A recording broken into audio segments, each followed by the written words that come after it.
नमस्कार, जय जोहार। क्या आप भी गवर्नमेंट एग्जाम्स की तैयारी करना चाहते हैं? क्या आप भी मेमोरी टेक्निक्स और ट्रिक्स के जरिए बहुत ही कम समय में स्मार्ट स्टडी करना चाहते हैं? क्या आप चाहते हैं कि सीजी व्यापम टॉपर आपको पढ़ाए? तो डाउनलोड करिए योगेंद्र साहू क्लासेस ऐप। यहाँ 10 से अधिक गवर्नमेंट एग्जाम्स क्रैक करने वाले और सीजी व्यापम टॉप करने वाले योगेंद्र सर सीजीपीएससी और सीजी व्यापम के अंतर्गत होने वाले सभी एग्जाम्स की तैयारी कराएं। तो डाउनलोड करिए Yogendra Sahu classes app to be the best, learn from the best.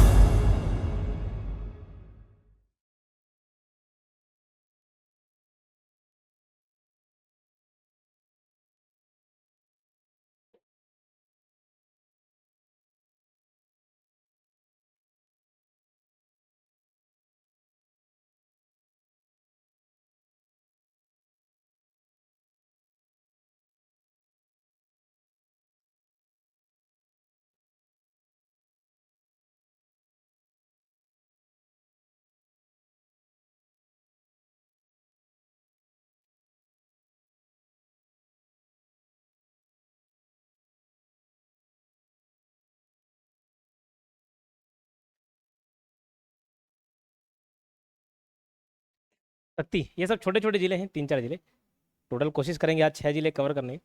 2 हुआ है, 4 और बचे। शक्ति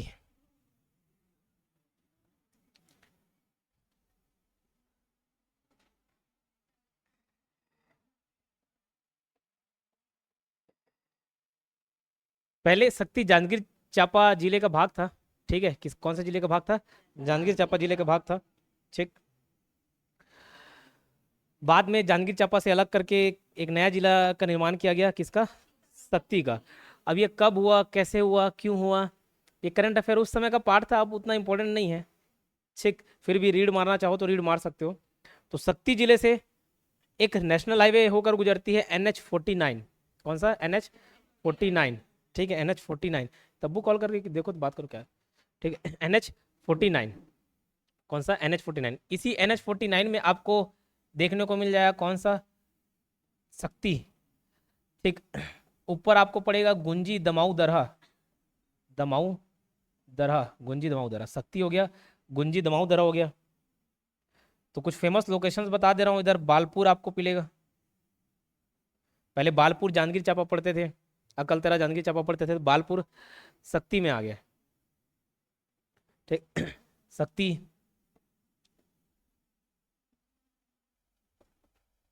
नवा बारगांव,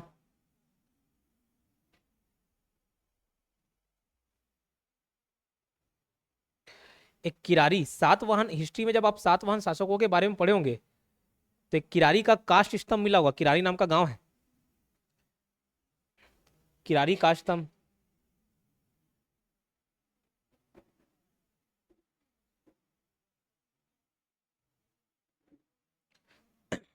ठीक। अड़भार, अड़भार, इतने को ट्रेस करो, बाकी हो जाएगा। इतना लोकेट करना है। नवा बारगांव, शक्ति, गुंजी दमाउधरा, बालपुर, अड़बार, किरारी। National highway 49, Gunji Damaudhara. जैन तीर्थ, टोटल 24 तीर्थंकर आपको मिलेंगे जैन लोगों में, है ना। तो पहले जो तीर्थंकर थे ऋषभ देव, उनसे संबंधित स्थल है गुंजी दमाउदरहा। पहले जांजगीर चांपा में पड़ता था, अब किस में पड़ेगा? शक्ति में पड़ेगा। ठीक है। बालपुर, इसमें देखेंगे कुछ कवि लोगों के बारे में पढ़ेंगे। किरारी, किरारी का काश स्तंभ। सातवाहन शासकों के बारे में जब पढ़ते हैं, इधर सातवाहन शासकों ने भी शासन किया हुआ है, तो सातवाहन शासकों के अधिकारियों के बारे में, शासकों के बारे में नहीं, अधिकारियों के बारे में यहाँ पे एक काश स्तंभ मिला लकड़ी का। तो गर्मी का महीना था, तालाब सब सूख चुके थे। ठीक है, तालाब का जब खुदाई कर रहे थे तो उसमें एक लकड़ी का टुकड़ा मिला 6-7 फीट का। तो बोले देखिए क्या है इसमें, कुछ लिखा हुआ उत्कीर्ण है। तो उसको वहीं के स्थानीय पंडित को दे दिए। पंडित देखा, समझ गया कुछ पुराना वाला चीज है, तो उसमें क्या क्या चीज है उसको लिखा और अंग्रेजों को सौंप दिया। 1921 की बात है। तो अंग्रेज उसमें जांच पड़ताल किए, पता किया अच्छा ठीक भी है, बहुत पुराना समय का है। फिर उसको रायपुर में एक संग्रहालय है, गुरु घासीदास संग्रहालय, वहाँ पे रखा हुआ है। कभी जाओगे तो देखोगे, जितने भी चीज़ पढ़ते हैं ना, उधर संग्रहालय में आपको बहुत सारी चीज़ देखने को मिल जाएंगे। क्लियर? ये लोकेशन बना लिए। चलो, जिला गठन ये इसको मैं नहीं पढ़ा रहा हूँ, इसलिए नहीं पढ़ा रहा हूँ, अब ये करंट अफेयर का पार्ट था, एक बार आप रीड मार के इसको छोड़ सकते हो। जब 33 जिला पढ़ाऊंगा उसमें एक बार भले बता दूंगा, अभी नहीं पढ़ा रहा हूँ। देसी रियासत, फिर से वही कहानी, देश आज़ाद हुआ तो बहुत सारे देसी रियासतें थी। देसी रियासतें प्रिंसली स्टेट, प्रिंसली स्टेट मतलब जहाँ पे स्थानीय राजा महाराजा लोग शासन करते थे। तो छत्तीसगढ़ में भी उस समय लगभग 500 प्लस, पूरे इंडिया में 500 प्लस, छत्तीसगढ़ में 14 देसी रियासत। तो 14 देसी रियासत छत्तीसगढ़ अस्तित्व में थी, जिनका विलीनीकरण का काम चल रहा था, उसको भारत देश में मिलाने के लिए काम चल रहा था। ठीक है, तो 14 देसी रियासत छत्तीसगढ़ में थी, उसमें से एक रियासत है शक्ति। तो यहाँ खास बात क्या है, शक्ति जो रियासत थी क्षेत्रफल के हिसाब से सबसे छोटा रियासत था। अगर सबसे बड़ा रियासत पूछा है तो बस्तर, मतलब बस्तर का संभाग पूरा बस्तर था समझ लो। तो बस्तर सबसे बड़ा देसी रियासत और शक्ति सबसे छोटा रियासत। बस्तर क्यों पढ़ा रहे हो, शक्ति आया सबसे छोटा, सबसे बड़ा भी बता दिए। ठीक है, तो बस्तर के काकती वंश में बताया, वारंगल आंध्र प्रदेश, वारंगल आंध्र प्रदेश, इधर काकती डायनेस्टी रूल करती थी, लेकिन खिलजियों के आक्रमण से इतना इन लोगों को ठेस पहुंचा, प्रभावित हो गए कि इन लोग शिफ्ट कर गए, बोले बस्तर में आ गए, है ना। तो बस्तर में भी काकती वंश की नींव रखी गई थी, किसके द्वारा, अन्नम देव के द्वारा। और आगे चल के कल प्रवीर चंद भंसदेव के बारे में पढ़ाया था, विलय पत्र पर हस्ताक्षर करने वाला 14 ठोक रियासत। तो विलय पत्र पर हस्ताक्षर करता, इंस्ट्रूमेंट ऑफ एक्सेशन, इस पे साइन करने वाले कौन थे, प्रवीर चंद भंजदेव, जिनकी बाद में पुलिस के साथ मुठभेड़ में इनकी मृत्यु हो गई, प्रवीर चंद भंजदेव की। ठीक है, शक्ति में राजगौड़ वंश चलता था, जैसे उधर काकती वंश, इधर राजगौड़ डायनेस्टी। कौन सी डायनेस्टी, राजगौड़ डायनेस्टी, वंश मतलब डायनेस्टी। तो कल जब 14 देसी रियासत पढ़ा रहे थे तो राजगौड़ 4 जगह मिलते थे, सारंगढ़, रायगढ़, शक्ति और एक कवर्धा, ये 4 जगह राजगौड़ वंश आपको देखने को मिलेंगे। तो शक्ति में भी राजगौड़ वंश, जिसके संस्थापक किसको माना है, हरि एवं गुर्जर को। विलय पत्र पर हस्ताक्षर करता कौन, लीलाधर सिंह। ठीक है, लीलाधर सिंह, शक्ति के कौन, लीलाधर सिंह। ठीक है, तो बताया जिसका शक्ति है वो किसी भी धर पकड़ के मार दे रहा है, तो लीलाधर। ठीक, बालपुर शक्ति, तो बालपुर शक्ति साहित्य तीर्थ स्थल है, साहित्य तीर्थ स्थल। 3 भाई, 3 पांडे, मुकुटधर पांडे, लोचन पांडे, बंशीधर पांडे, लाइन से इसको रिलेट कर सकते हो, सब शरीर के अंग टाइप के मिल जाएंगे। मुकुट भी पहन रहा है, शरीर का अंग बन गया। लोचन मतलब आंख, और बंशीधर ये भी शरीर का अंग नहीं है लेकिन बंसी तो बजाते मुंह से ही। ठीक है, तो मुकुटधर पांडे, लोचन प्रसाद पांडे, बंशीधर पांडे। जब छत्तीसगढ़ के साहित्य देखते हैं, साहित्यकार पढ़ते हैं, बहुत सारी किताबें इन्होंने लिखी हुई है जिसको हमको याद रखना होता है। ठीक है, ये लिख के चल दिए, याद हम लोग को करना पड़ रहा है। ठीक, तो मुकुटधर पांडे, लोचन प्रसाद पांडे, बंशीधर पांडे, तीनों के बारे में देख लेते हैं। इनका जन्म कहाँ हुआ है, बालपुर शक्ति में। कहाँ पे, बालपुर शक्ति में। ठीक, कहाँ, बालपुर शक्ति। तो मुकुटधर पांडे ये छत्तीसगढ़ में छायावाद के जनक है, इसको याद रखना, छायावाद के जनक। किस रचना के कारण बोला जाता है, कुर्री के प्रति, कुर्री र है, ठीक है, कुर्री के प्रति। अब मुकुट पहनोगे तो छाया आएगा ही, टोपी पहनोगे छाया मिलेगा, वैसे मुकुट पहनोगे तो छाया मिलेगा। तो छायावाद के जनक मुकुटधर पांडे, ऐसी कुछ कुछ टाइटल है, उपनाम है, उसको याद रखना। जैसे छायावाद के जनक, छाया, मुकुट पहने, टोपी पहने तो छाया मिलेगा, तो छायावाद के जनक मुकुटधर पांडे।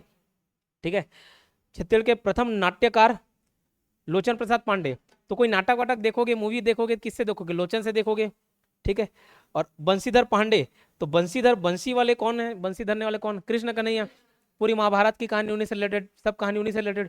तो कहानीकार, छत्तीसगढ़ के प्रथम कहानीकार बंशीधर, प्रथम नाट्यकार लोचन प्रसाद पांडे, छायावाद के जनक मुकुटधर पांडे।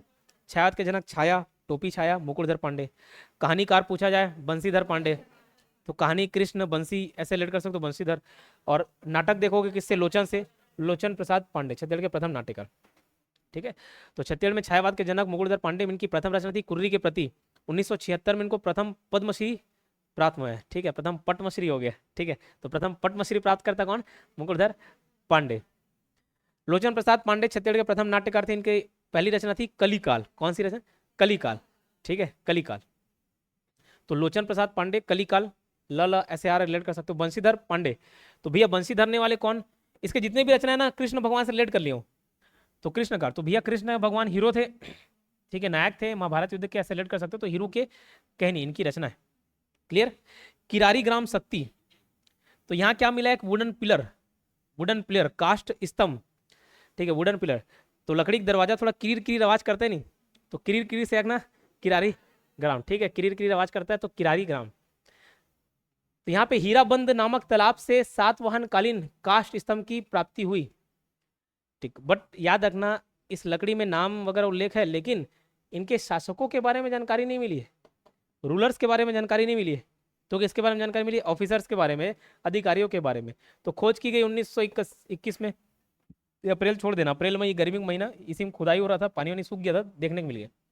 इसमें सातवाहन वंशी कर्मचारी अधिकारियों का नाम उल्लेख है, ठीक है। वर्तमान में इसे महंत घासीदास संग्रहालय रायपुर में रखा गया है, ठीक। इसकी लंबाई कितनी है? 9 फीट 4 इंच। बीजा एवं साल लकड़ी होगा, साल लकड़ी से निर्मित है। इसकी भाषा क्या है? प्राकृत। तो प्राकृत भाषा में, ठीक है। पंडित जी को समझ नहीं आया होगा, वो दूसरे भेज दिए, बोला भाई मैं संस्कृत पढ़ा हूँ, कुछ रहता समझ आता। अड़भार शक्ति, अड़भार शक्ति में अष्टभुजी माता का मंदिर है, ठीक है। थोड़ा टूटा फूटा अवस्था में अगर इसमें दिख जाए तो, कहीं उतना ज्यादा फेमस नहीं रहता इंडियन लेवल में तो नहीं मिलता, लेकिन देखते हैं।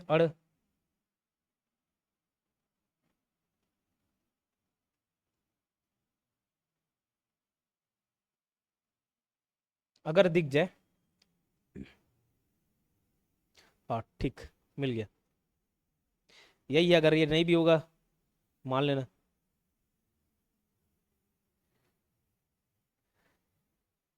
किसी को मान लो, नहीं भी है तो यही वाला मंदिर देख लिए, खुश हो गए, ठीक।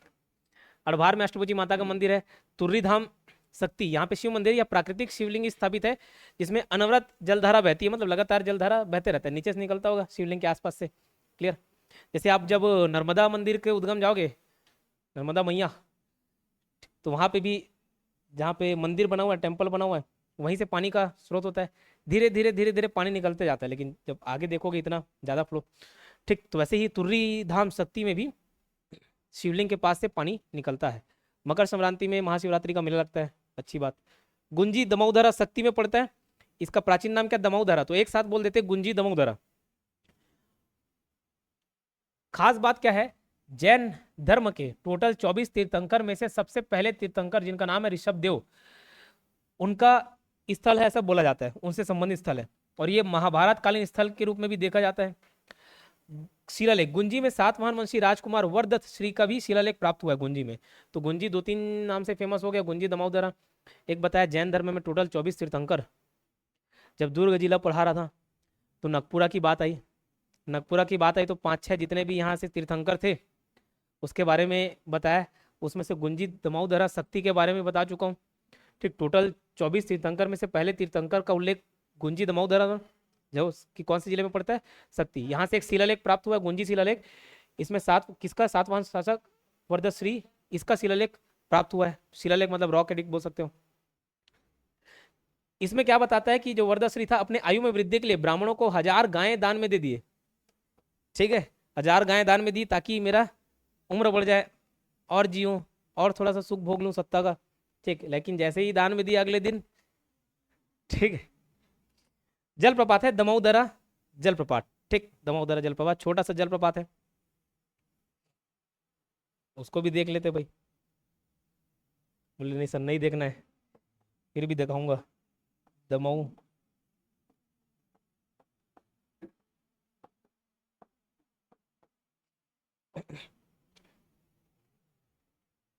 ये देखो, ठीक है। छोटा जलप्रपात, फोटो भी छोटा सा है, लेकिन ठीक देखने लायक, क्लियर। ये हो गया दमोदरा। और यहीं पे चंद्रहासनी का मंदिर भी दिखाते हैं आपको, आगे देखने पड़ेगा।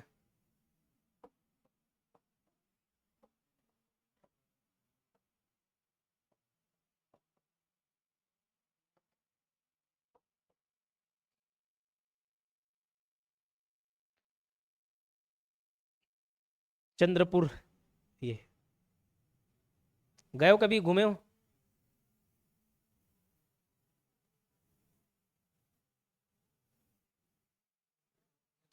बकरे की बलि चढ़ती है यहाँ पे, पहली बार बकरा कटते यहीं देखा था, छोटा था तब। तो चंद्रपुर माँ चंद्रहासनी मंदिर। अब एक टोक थंबनेल में इसका लोकेशन रायगढ़ दिखा रहा है। रायगढ़ इसलिए कि एकदम बॉर्डर पे है। जांजगीर चांपा शक्ति जाओगे ना तो सबसे टॉप बॉर्डर, मतलब लास्ट बॉर्डर के पास पड़ता है। कौन सा? चंद्रपुर शक्ति। तो चंद्रपुर शक्ति यहाँ पे त्रिवेणी संगम है, महानदी, मांड और लात। तो जब नदी वाला टॉपिक पढ़ा रहा था तो त्रिवेणी संगम बहुत सारे पढ़े। तो मार चंद्रा के मुंह में लात से याद किए थे, मार से महानदी, चंद्रा से आखना चंद्रपुर शक्ति, मुंह से आखना मांड और लात से आखना लात नदी। तो महानदी, मांड और लात नदी के संगम पर चंद्रपुर बसा हुआ है, चंद्रपुर शक्ति।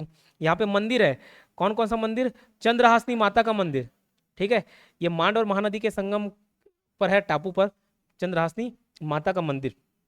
एक नाथलदाई का मंदिर है, लेकिन ये कभी कभार रायगढ़ में लेता है और ये कभी कभार जांजगीर चांपा में। एक्चुअल में देखा जाए चंद्रहासिनी माता का मंदिर शक्ति में पड़ेगा और ये रायगढ़ में पड़ जाता है, क्योंकि बताया एकदम बॉर्डर में टच करता है। तो पास में ही नाथलदाई का मंदिर भी है, महानदी के बीचों बीच स्थित। ओके, कोसा सिल्क के लिए मशहूर स्थान है, कौन सा? चंद्रपुर शक्ति। तो कोसा शिल्प कला, कोसा शिल्प केंद्र, ये सब देखोगे। कोसा के लिए जांजगीर चांपा, शक्ति, ये लोग फेमस है, ठीक है, कोसा के लिए। तो चंद्रपुर भी कोसा के लिए फेमस।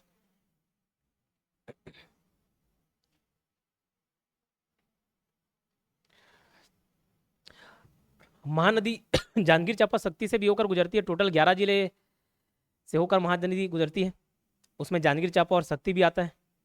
तो इसी महानदी पर कुछ परियोजना बना हुआ है, प्रोजेक्ट। उस प्रोजेक्ट में शक्ति में जो जो आ रहा है उसको भी पढ़ लेते हैं और कोई दूसरे जिले में है वो भी देख लेते हैं। तो महानदी पर स्थित परियोजना, तो शक्ति में कौन कौन से परियोजना? एक साराडी और एक मिरौनी। साराडी बैराज और मिरौनी बैराज, ये दोनों किस में पड़ेंगे? शक्ति में। बसंतपुर और शिवरी नारायण ये जांजगीर चांपा में, और समोदा बैराज रायपुर में, जबकि सरोदा पड़े थे कवर्धा में। एक कंफ्यूजन दूर हो इसलिए एक साथ सब लिखा दिए, याद रखना। फिलहाल शक्ति जिला पढ़ रहे हैं तो शक्ति में साराडी और मिरौनी, ये 2 बैराज आपको मिलेंगे महानदी पर। कलमा बैराज ये भी शक्ति में मिले। औद्योगिक क्षेत्र नया बाराद्वार, मैप पे क्या बताया था नया करके? बारगांव लिखा दिया था क्या? बारगांव, उसको बाराद्वार कर लेना, बारद्वार, ठीक है, नया बारद्वार। इंडस्ट्रियल एरिया है नया बारद्वार। बस इतना ही थी शक्ति की कहानी, नया बारद्वार। ये होगा आपका शक्ति जिला। 5 मिनट पढ़ने के लिए।